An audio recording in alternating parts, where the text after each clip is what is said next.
The morning sun cast long shadows across Windsor Castle's ancient stone walls as Queen Camilla made her way through the East Terrace garden. The crisp autumn air carried the scent of fallen leaves and the distant sound of groundskeepers preparing the estate for winter. She had always found solace in these early morning walks, a brief respite from the demanding schedule of royal duties that seemed to grow heavier with each passing year. Camilla paused beside the ornate fountain, watching the water cascade in gentle arcs while her thoughts drifted to the upcoming charity gala. The event, scheduled for the following evening, would raise funds for children's literacy programs across the United Kingdom. She had spent months planning every detail, from the menu selection to the entertainment lineup, determined to make it a memorable success. As she continued her walk, Camilla noticed increased activity near the castle's main entrance. Several black vehicles had arrived, their occupants moving with the purposeful urgency that typically accompanied important royal business. She recognized Detective Inspector Sarah Morrison emerging from one of the cars, her expression grave as she spoke quietly into her mobile phone. The sight of the detective immediately set Camilla on edge. Morrison only appeared at Windsor when matters required the highest level of discretion and security. The last time she had visited was during the investigation of threatening letters sent to various royal family members, an incident that had ultimately led to the arrest of an unstable individual with an unhealthy obsession with the monarchy. Camilla quickened her pace, her morning serenity replaced by a growing sense of unease. As she approached the castle's private entrance, she encountered Lady Elizabeth Hartwell, her trusted private secretary, who was clearly waiting for her return. "Your Majesty," Lady Hartwell began, her usually composed demeanor showing signs of strain. "Detective Inspector Morrison has requested an urgent meeting. She's waiting in the blue drawing room with several members of her team." The blue drawing room had been chosen for its privacy and soundproofing, features that made it ideal for sensitive discussions.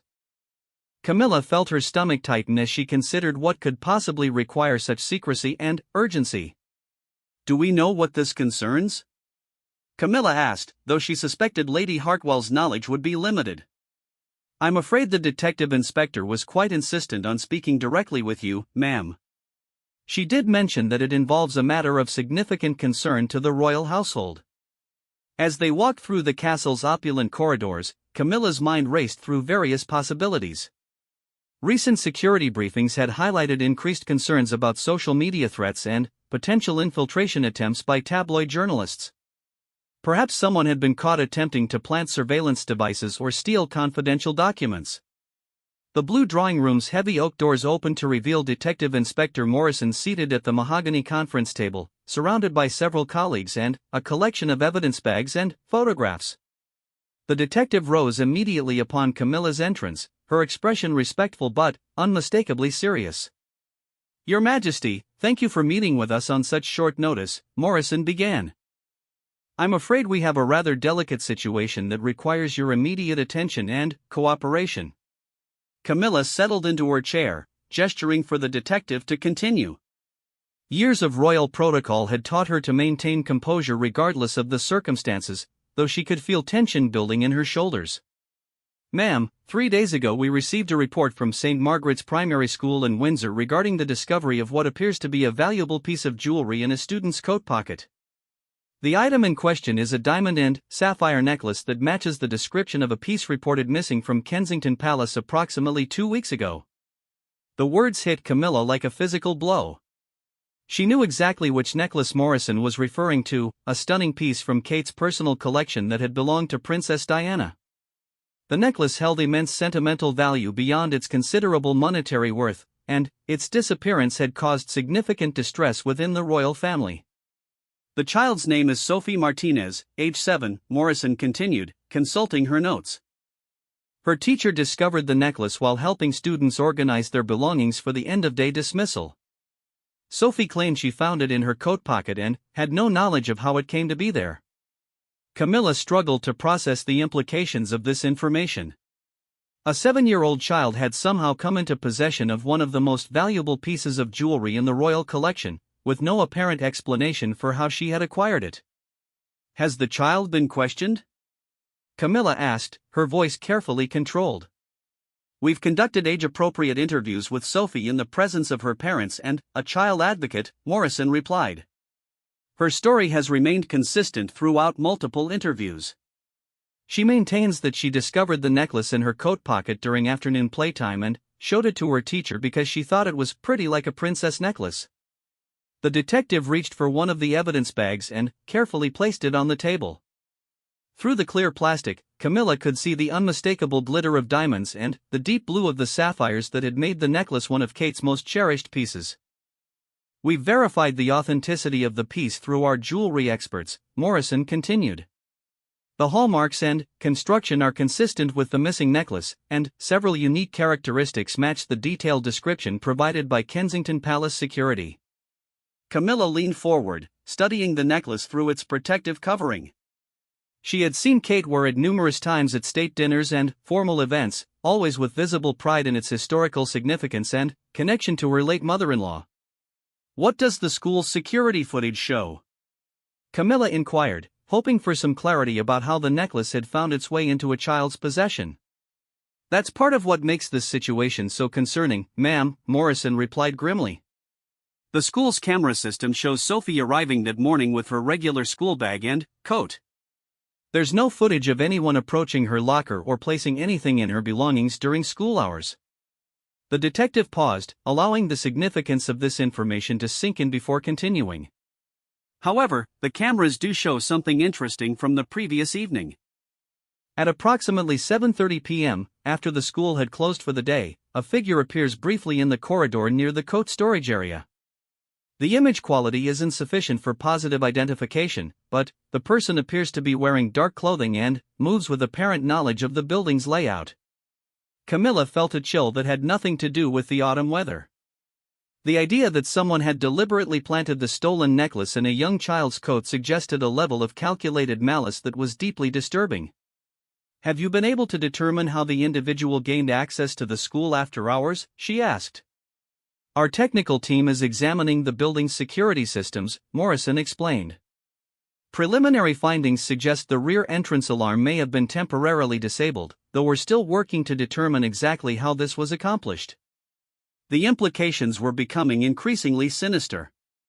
Someone with both the skill to disable security systems and knowledge of the school's layout had deliberately chosen to involve an innocent child in what appeared to be a scheme designed to embarrass or implicate the royal family. "What about the child's family background?" Camilla asked, though she suspected this line of inquiry would prove fruitless. "The Martinez family has no criminal history and no apparent connection to royal staff or security personnel," Morrison confirmed. "Mr. Martinez works as an accountant for a local firm, and Mrs. Martinez is a part-time nurse at Windsor General Hospital. They appear to be genuinely shocked and concerned about their daughter's unwitting involvement in this situation." Detective Inspector Morrison opened another file and spread several photographs across the table. They showed various angles of St. Margaret's Primary School, including detailed shots of the coat storage area and the corridor where the mysterious figure had been captured on camera. "We've also discovered something else that concerns us," Morrison said, pointing to one of the photographs. The coat storage area where Sophie's belongings were kept is organized alphabetically by surname. The Martinez family coat hook is located directly adjacent to that of another student whose family has connections to Windsor Castle staff. Camilla's heart sank as she realized the potential implications. If someone was attempting to frame or implicate royal household staff members through their children, it represented a sophisticated and deeply malicious campaign that went far beyond simple theft. "Which family?" she asked, though she dreaded the answer.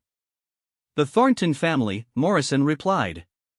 8-year-old Michael Thornton's mother, Janet, works in the castle's housekeeping staff. She has access to various areas of both Windsor Castle and Kensington Palace as part of her regular duties.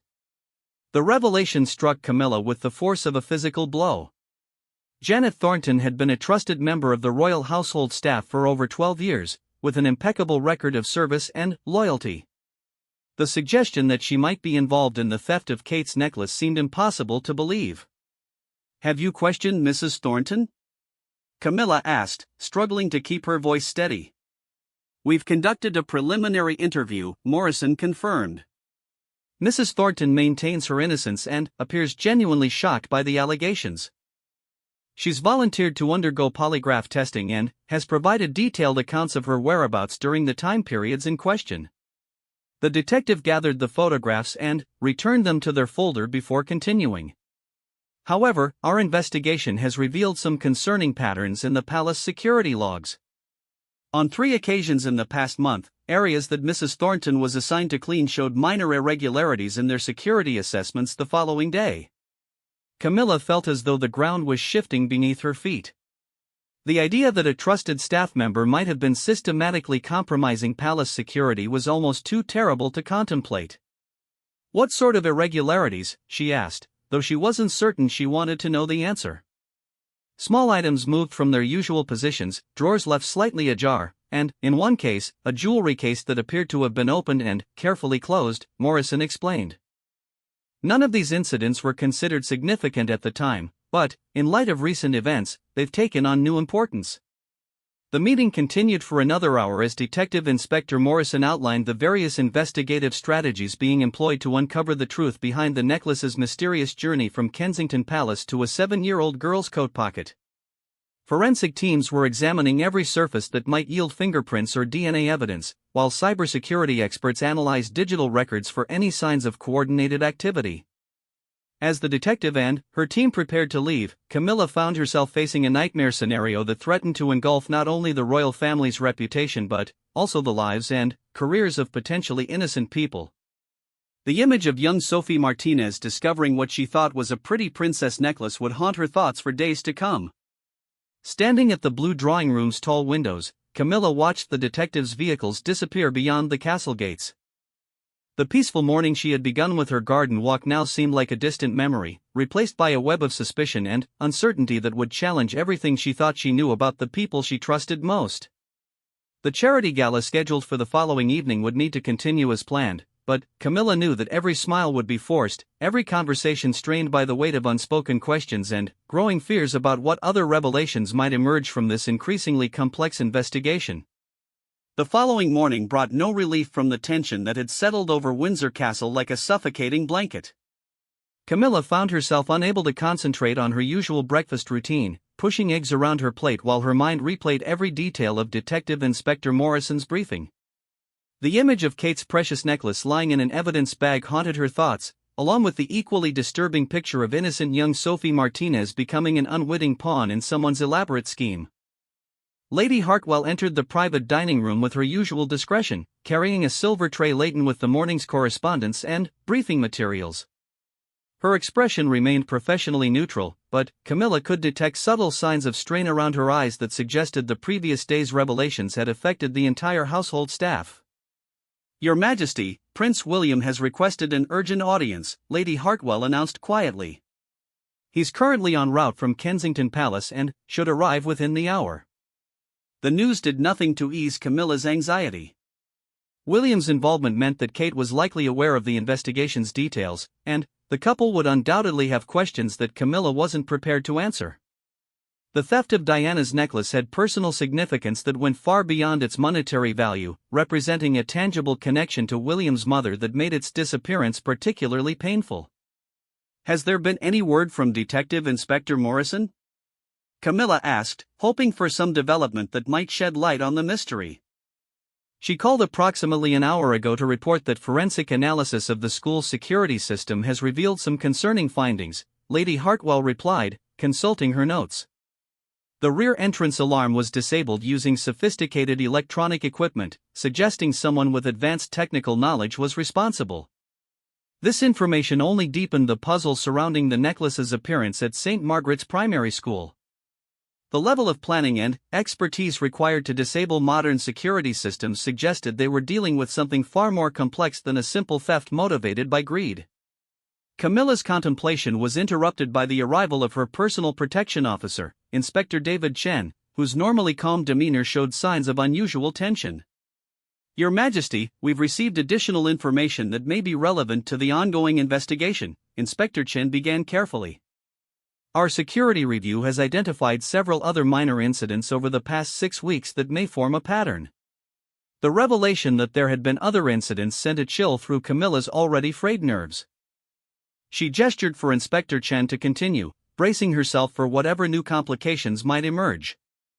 3 separate occasions when staff members reported feeling that their personal belongings had been disturbed, though nothing appeared to be missing, Chen explained. Additionally, 2 instances of electronic devices experiencing temporary malfunctions that couldn't be explained by technical support teams. The suggestion that someone had been conducting surveillance or reconnaissance activities within the royal household for an extended period was deeply unsettling. It implied a level of infiltration that challenged every assumption about the security measures that were supposed to protect the royal family. Were any of these incidents connected to Mrs. Thornton or her duties?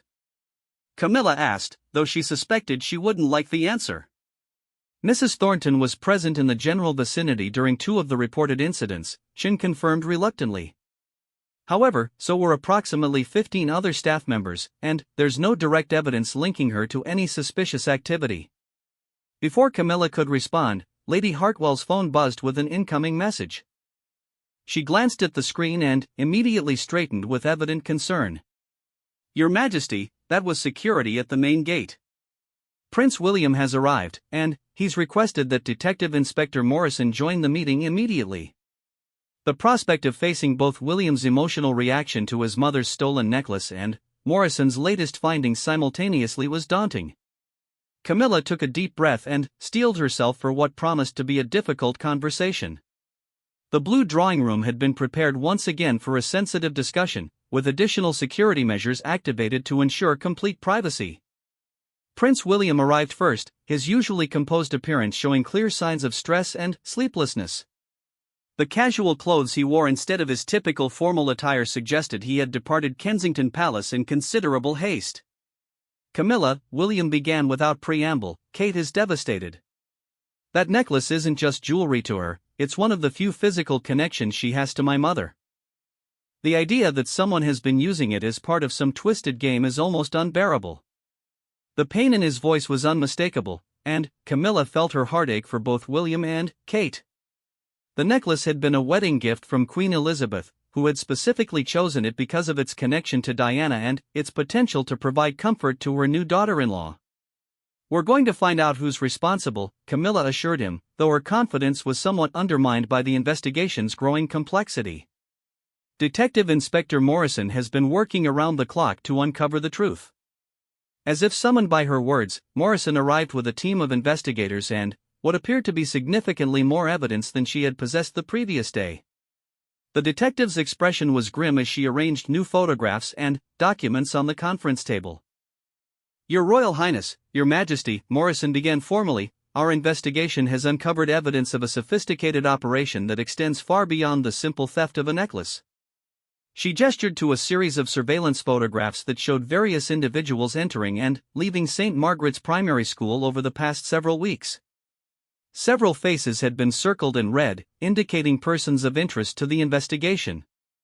We've identified at least 3 individuals who have visited the school grounds during non-operational hours over the past month, Morrison explained.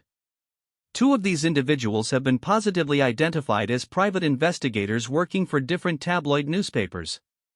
The revelation that tabloid journalists had been involved sent a wave of anger through William that was visible in his clenched jaw and rigid posture. The royal family's ongoing struggles with intrusive media coverage had been a source of constant stress, particularly given William's memories of how such coverage had affected his mother. Are you suggesting that the press orchestrated the theft of my mother's necklace? William asked, his voice dangerously quiet. We believe the situation is more complex than that, Morrison replied carefully. Our current theory is that the necklace was stolen by one individual, but information about its location may have been sold or leaked to parties interested in creating a scandal involving the royal household. The detective opened another file and spread additional photographs across the table. These images showed the interior of what appeared to be a storage facility, with various items of clothing and personal belongings visible in organized compartments. Yesterday evening, we executed a search warrant on a storage unit rented under a false name in Maidenhead, Morrison continued. Inside, we discovered a collection of items that appear to have been taken from various royal residences over an extended period. Camilla felt her blood run cold as she examined the photographs. Among the stolen items, she could see clothing that she recognized from her own wardrobe, personal correspondence, and several other pieces of jewelry that she hadn't even realized were missing. The storage unit was rented 6 months ago using forged identification documents, Morrison explained. Payment was made through a series of anonymous money transfers that our financial crimes unit is currently attempting to trace. William leaned forward, studying the photographs with intense concentration. How much was taken? And how is it possible that thefts on this scale went undetected? We're still cataloging the recovered items, but preliminary assessment suggests dozens of pieces taken over a period of at least 18 months, Morrison replied. The thefts were carefully planned to target items that might not be missed immediately, clothing that wasn't worn regularly, duplicate pieces of jewelry, and personal items that staff might assume had been misplaced. The scope of the thefts was staggering, representing a systematic looting of royal residences that had gone completely undetected by security systems and staff. The implications for household security were catastrophic, suggesting that existing protocols had been compromised in ways that would require fundamental changes to protect the royal family. We've also discovered evidence of digital surveillance equipment among the stolen items, Morrison added grimly. Several pieces of sophisticated recording equipment that could have been used to monitor private conversations and activities. The possibility that their private lives had been under surveillance for an extended period was a violation that went beyond simple theft. Camilla thought about the countless personal conversations, family moments, and private discussions that might have been recorded and potentially used for blackmail or public embarrassment. Do we have any suspects? William asked, though his tone suggested he was preparing himself for disappointing news. We do have several leads, Morrison confirmed, opening yet another file. The storage unit contained fingerprints from at least 2 different individuals. We're running these through national databases, but we've already discovered something concerning. She placed a forensic report on the table, pointing to highlighted sections that detailed the fingerprint analysis results. One set of prints belongs to someone who has previously been employed by various royal households across Europe, Morrison explained. Marcus Hoffman, a former security consultant who worked briefly at Buckingham Palace approximately 3 years ago before his contract was terminated for undisclosed reasons. The name meant nothing to Camilla, but William's expression suggested he might have some recollection of the individual in question. Hoffman was dismissed after allegations of inappropriate conduct with female staff members, William said slowly, his memory apparently returning. There were also questions about his financial dealings, though nothing was ever proven definitively. Our background investigation has revealed that Hoffman has been working as a freelance security consultant since leaving royal service, Morrison continued. However, his client list includes several organizations known for their interest in gathering information about high-profile individuals. The detective paused to allow this information to sink in before revealing what was clearly the most significant discovery of the investigation. We've also found evidence that Hoffman has been in contact with Mrs. Thornton over the past several months, Morrison said quietly. Phone records show numerous calls between them, including several that occurred shortly before items were reported missing from areas she was responsible for cleaning. The revelation struck Camilla like a physical blow. The trusted staff member she had hoped was innocent appeared to be connected to someone with clear motives for targeting the royal household. The betrayal felt personal and devastating, challenging her faith in the people she had relied upon to maintain the security and privacy of her family's lives. William's reaction was immediate and explosive.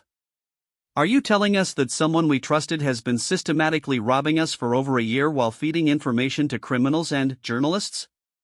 The evidence strongly suggests a coordinated operation involving Mrs. Thornton providing inside information and access to Hoffman, who then orchestrated the actual thefts, Morrison confirmed. However, we still don't understand why they chose to plant the necklace in young Sophie Martinez's coat pocket.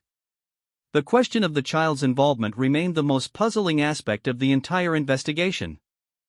If Thornton and Hoffman were working together to steal from the royal household, their decision to involve an innocent 7-year-old seemed unnecessarily risky and cruel.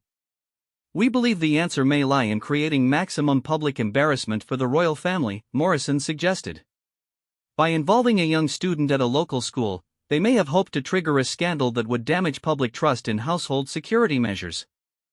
As the meeting continued into the afternoon, the full scope of the betrayal became increasingly clear.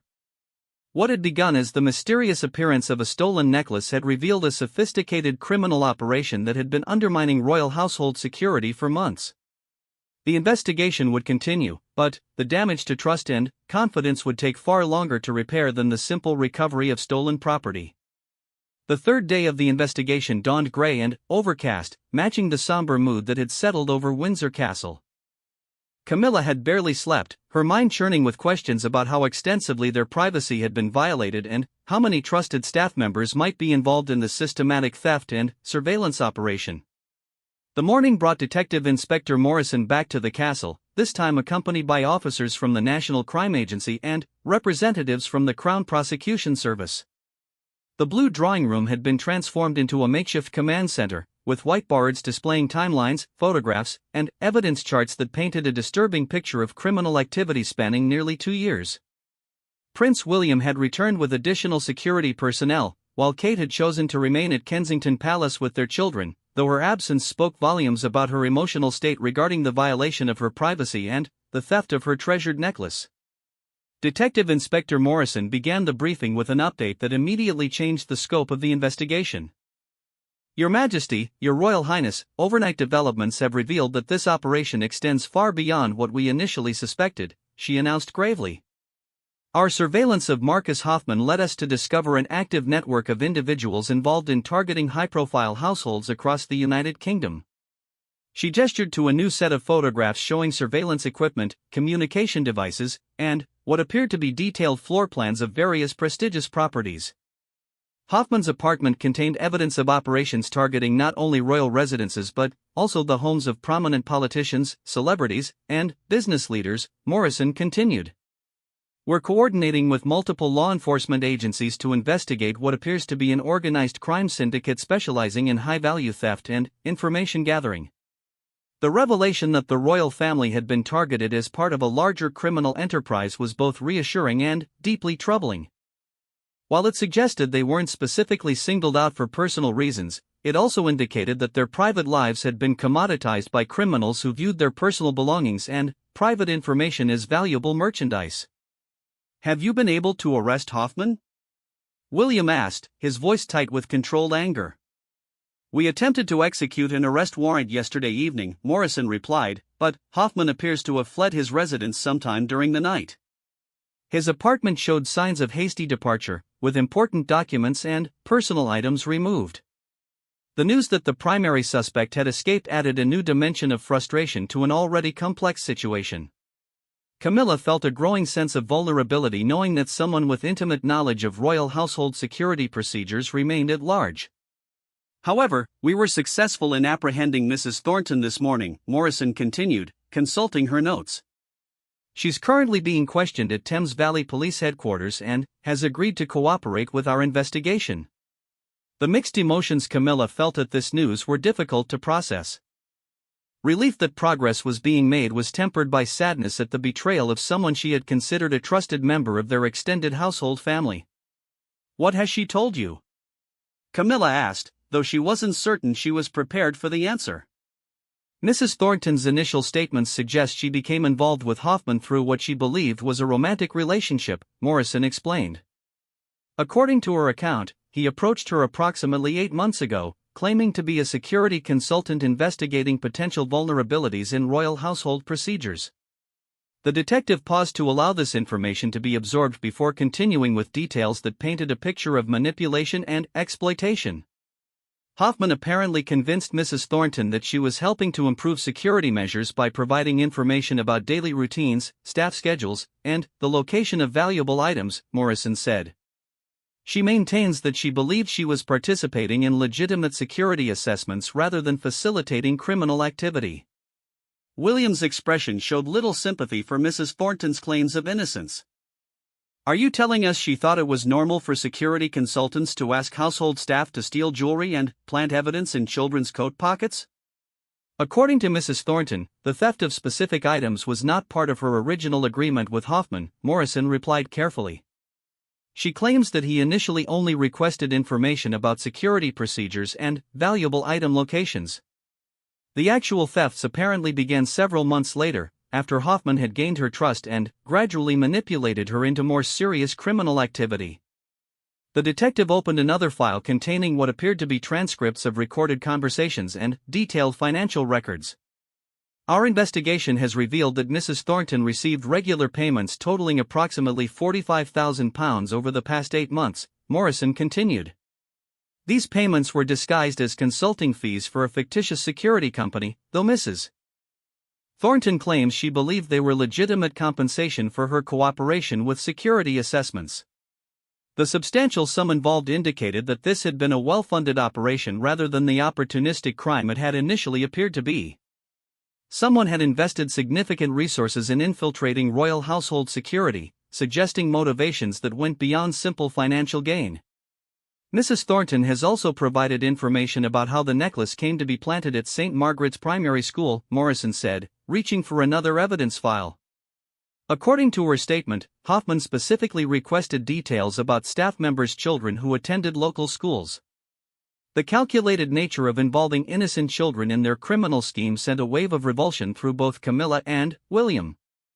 The idea that Sophie Martinez had been deliberately chosen as an unwitting accomplice because of her mother's hospital employment and proximity to the Thornton family was particularly disturbing.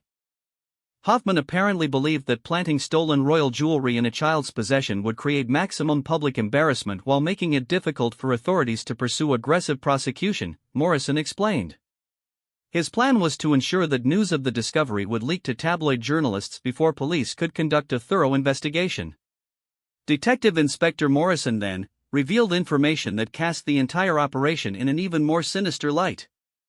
Our analysis of Hoffman's communication devices has revealed extensive contact with journalists from 3 different tabloid newspapers, she said grimly. These communications indicate that stories about royal household security failures and staff criminality were being prepared for publication, presumably timed to coincide with the discovery of the necklace. The realization that their family's reputation was being systematically undermined as part of a coordinated media campaign was devastating. Camilla thought about the countless hours of charitable work, public service, and dedication to duty that could be overshadowed by manufactured scandals designed to sell newspapers and generate social media engagement. We've also discovered evidence of electronic surveillance equipment that may have been used to monitor private conversations within royal residences, Morrison added, consulting yet another file. Several sophisticated listening devices were found in the storage unit, along with recordings that we're currently analyzing. The violation of their privacy represented a level of intrusion that went far beyond simple theft. Intimate family conversations, personal discussions about health issues, and private deliberations about royal duties had potentially been recorded and analyzed by criminals and hostile journalists. William stood abruptly and walked to the window, his composure finally cracking under the weight of these revelations. How many of our private conversations have been compromised? How much of our personal lives has been turned into entertainment for people who have no right to that information? We're working to determine the full extent of the surveillance, Morrison replied sympathetically. However, I must warn you that some of the recordings may already have been shared with third parties before we discovered the storage facility. The possibility that intimate family moments had been distributed to unknown individuals was almost too painful to contemplate. Camilla thought about private conversations with King Charles about his health concerns, discussions with William and Kate about their children's education, and countless other personal exchanges that had taken place under the assumption of privacy and security. Mrs. Thornton has also provided information about other staff members who may have been approached by individuals seeking information about royal household operations, Morrison continued. We're conducting discrete investigations to determine whether additional staff members have been compromised or manipulated. The scope of potential infiltration was staggering, suggesting that their trusted household staff might include several individuals who had been feeding information to criminal organizations. The breakdown of trust would require fundamental changes to security procedures and staff vetting processes that would take months or years to fully implement. We've discovered that Hoffman maintained contact with at least 6 other individuals who have been conducting similar operations targeting other high-profile families across Europe, Morrison revealed. This appears to be part of an international network specializing in what they termed lifestyle intelligence gathering. The euphemistic terminology couldn't disguise the reality that they had been victims of organized criminals who treated their private lives as commodities to be harvested and sold to the highest bidders. The international scope of the operation suggested that their ordeal was part of a much larger pattern of criminal activity targeting prominent families worldwide. Detective Inspector Morrison concluded her briefing with information about the ongoing efforts to locate Marcus Hoffman and dismantle the broader criminal network. "We're working with Interpol and European law enforcement agencies to coordinate the investigation," she explained. "However, we must assume that Hoffman and his associates are aware of our progress and may attempt to destroy evidence or flee the country." As the formal briefing concluded, Camilla found herself facing the sobering reality that their lives had been fundamentally changed by this violation. The innocent trust they had placed in household staff would need to be rebuilt from the ground up, while new security procedures would inevitably create barriers between the royal family and the people who serve them. The charity gala that had been planned for that evening would proceed as scheduled, but every interaction would be colored by questions about who could be trusted and what private moments might be observed and recorded by hostile eyes. The simple pleasure of feeling secure within their own homes had been stolen along with Kate's precious necklace, and recovering that sense of safety would prove far more challenging than retrieving the physical items that had been taken. 2 weeks had passed since the shocking discovery of Kate's necklace in young Sophie Martinez's coat pocket, and Windsor Castle was slowly beginning to return to a semblance of normalcy. The investigation had expanded into an international operation involving law enforcement agencies across 3 countries, while the royal household grappled with implementing comprehensive security reforms designed to prevent future infiltrations. Camilla found herself adapting to new protocols that, while necessary, created an atmosphere of heightened vigilance that affected every aspect of daily life. The charity gala had proceeded as planned, though the undercurrent of tension was palpable to those who knew about the ongoing investigation. Camilla had maintained her composure throughout the evening, delivering her speech about children's literacy with the same passion and dedication she had always shown, even as her mind processed the knowledge that their private lives had been systematically violated for nearly 2 years. Detective Inspector Morrison arrived at Windsor Castle for what she hoped would be her final formal briefing on the case. The blue drawing room had been restored to its original elegance, the evidence boards and investigation materials replaced by the familiar artwork and furniture that had witnessed centuries of royal history.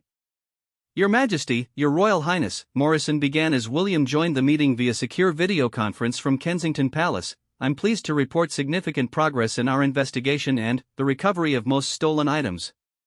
The detective's expression showed the satisfaction of someone who had successfully concluded a complex case, though Camilla could still detect the gravity that had characterized all their previous meetings. Marcus Hoffman was apprehended 3 days ago at Charles de Gaulle Airport in Paris while attempting to board a flight to Dubai, Morrison announced. "French authorities detained him based on our European arrest warrant, and he's currently fighting extradition proceedings." The news of Hoffman's capture brought a sense of relief that Camilla hadn't realized she was craving. Knowing that the primary orchestrator of the criminal operation was no longer free to continue his activities provided some measure of closure to their ordeal. Hoffman was carrying a laptop computer and several storage devices containing additional evidence of the broader criminal network, Morrison continued. "This information has enabled us to identify and arrest 7 other individuals across the United Kingdom and continental Europe who were involved in similar operations." Prince William's image on the video screen showed obvious satisfaction at this news. "What about the recordings and other surveillance materials that were gathered from our residences?" "We've recovered all known recording devices and storage media," Morrison assured him. "Our technical teams have conducted comprehensive sweeps of all royal residences and found no evidence of remaining surveillance equipment. Additionally, we've verified that the recordings were not widely distributed before we shut down the operation." This particular piece of news brought enormous relief to Camilla, who had spent sleepless nights worrying about intimate family conversations being broadcast or published for public consumption. The knowledge that their private moments had remained relatively contained was a small victory in an otherwise devastating violation of their privacy. "Mrs. Thornton has pled guilty to charges of theft and conspiracy," Morrison reported. "In exchange for her cooperation and testimony against Hoffman, she's expected to receive a suspended sentence with community service requirements. She's also agreed to repay the money she received and has provided complete information about her involvement in the operation." The fate of Mrs. Thornton had been a source of considerable internal conflict for Camilla. While the woman's betrayal was unforgivable, the evidence suggested she had been manipulated and exploited by someone with far more sophisticated criminal intentions. The suspended sentence seemed appropriate given her cooperation and apparent remorse. We've also resolved the question of how young Sophie Martinez became involved, Morrison continued, opening a file containing the final pieces of the investigative puzzle. Mrs. Thornton has confirmed that she provided Hoffman with detailed information about St. Margaret's Primary School's layout and security procedures, including the location of coat storage areas and the alphabetical organization system. The detective paused before delivering information that finally explained the most puzzling aspect of the entire case. Hoffman's original plan was to plant the necklace in Michael Thornton's coat pocket, expecting that the discovery would implicate Mrs. Thornton and create maximum embarrassment for the royal household, Morrison explained. However, on the evening he accessed the school, he apparently made an error in the alphabetical system and placed the necklace in Sophie Martinez's coat instead. The revelation that Sophie's involvement had been the result of a simple mistake rather than a calculated choice was somehow both relieving and disturbing. An innocent child had been traumatized and her family thrown into turmoil because a criminal had misunderstood a filing system.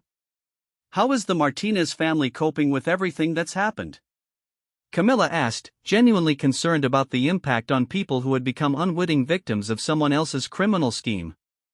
They've been remarkably understanding given the circumstances, Morrison replied. We've arranged for counseling services for Sophie to help her process what happened, and the family has expressed gratitude for how sensitively the investigation was conducted. Camilla made a mental note to arrange for some form of compensation or gesture of appreciation for the Martinez family, who had shown remarkable grace under extremely difficult circumstances. Perhaps a scholarship fund for Sophie's education would be appropriate, along with a formal letter explaining that she had been an innocent victim rather than someone under suspicion. What about the tabloid journalists who were involved in the operation? William asked from the video screen. Are they facing any consequences for their role in this criminal conspiracy? 3 journalists from different publications are currently under investigation for conspiracy to handle stolen goods and potential violations of the Regulation of Investigatory Powers Act, Morrison confirmed. However, prosecuting media representatives presents complex legal challenges, and the outcomes remain uncertain. The likelihood that some of the journalists might escape serious consequences was frustrating but not entirely surprising. The legal system's treatment of media intrusion had always been complicated by press freedom considerations, even when clear criminal activity was involved. Detective Inspector Morrison then turned to a topic that had required careful coordination between law enforcement and royal household security teams. We've completed our review of household security procedures and have several recommendations for preventing similar infiltrations in the future, she said, consulting a comprehensive report. These include enhanced background checking procedures, regular security awareness training for all staff members, and implementation of advanced surveillance detection systems. The security recommendations were extensive and would fundamentally change how the royal household operated. While necessary for preventing future infiltrations, they would inevitably create additional barriers between the royal family and their staff, potentially affecting the familial atmosphere that had traditionally characterized these relationships. We're also recommending the establishment of a dedicated security liaison position specifically responsible for monitoring and investigating any suspicious activity involving household staff, Morrison continued. This individual would work closely with both royal protection officers and domestic staff to maintain security while preserving the positive working relationships that are essential to household operations. Prince William's participation in the discussion via video conference allowed him to review the security recommendations in real time while consulting with his own security team at Kensington Palace. The coordination between different royal residences would be crucial for implementing consistent security procedures across all properties. What about ongoing monitoring to ensure that this network has been completely dismantled? William asked, clearly concerned about the possibility of remaining threats. We'll maintain surveillance on known associates of the arrested individuals for at least 6 months, Morrison assured him. Additionally, we've shared information about their methods and targets with security services across Europe to prevent similar operations from targeting other high-profile families. As the formal briefing concluded, Detective Inspector Morrison presented Camilla with the recovered necklace, now carefully cleaned and restored to its original condition. The piece had been processed as evidence throughout the investigation, but seeing it returned to its proper place felt like reclaiming a small piece of their violated privacy. Your Majesty, on behalf of Thames Valley Police and all the agencies involved in this investigation, I want to express our appreciation for your patience and cooperation throughout this difficult process, Morrison said formally. We understand that the violation of your family's privacy and security has been deeply traumatic, and we hope that the successful resolution of this case provides some measure of closure. The detective's words were professional and appropriate, but Camilla knew that the real healing process would take much longer than any criminal investigation. The fundamental sense of safety and trust that had been shattered would need to be rebuilt gradually through new relationships with carefully vetted staff members and the implementation of security procedures that balanced protection with the human connections that made royal service meaningful. After Morrison's departure, Camilla found herself alone with the recovered necklace, holding it up to catch the afternoon light streaming through the blue drawing room's tall windows. The diamonds sparkled with the same brilliance they had possessed when Kate wore them to state dinners, but their temporary absence had somehow changed their significance. They now represented not only Diana's legacy and Kate's connection to royal history but also the resilience required to recover from violations and betrayals. The experience had taught valuable lessons about the sophisticated threats facing modern royal households, but it had also demonstrated the dedication of law enforcement professionals and the fundamental strength of the institution they served. Young Sophie Martinez would grow up never fully understanding how she had briefly become part of royal history, while Mrs. Thornton would spend years rebuilding her life after the devastating consequences of misplaced trust. As evening approached, Camilla prepared for a private dinner with King Charles, where she would brief him on the investigation's conclusion and discuss the security reforms that would shape their household operations for years to come. The stolen necklace had been recovered, the criminals had been arrested, and the immediate crisis had been resolved. However, the deeper work of rebuilding trust and implementing new security measures was just beginning, representing a challenge that would require the same patience and dedication that had characterized the royal family's service to their nation for generations. The charity gala's success despite the underlying crisis had demonstrated their ability to maintain public duties even under extraordinary stress, while the investigation's resolution proved that modern law enforcement could still protect traditional institutions from sophisticated criminal enterprises. As Camilla secured Kate's precious necklace for its return to Kensington Palace, she reflected on how an innocent child's discovery of what she thought was a pretty princess necklace had ultimately led to the dismantling of an international criminal operation and the strengthening of royal household security for future generations.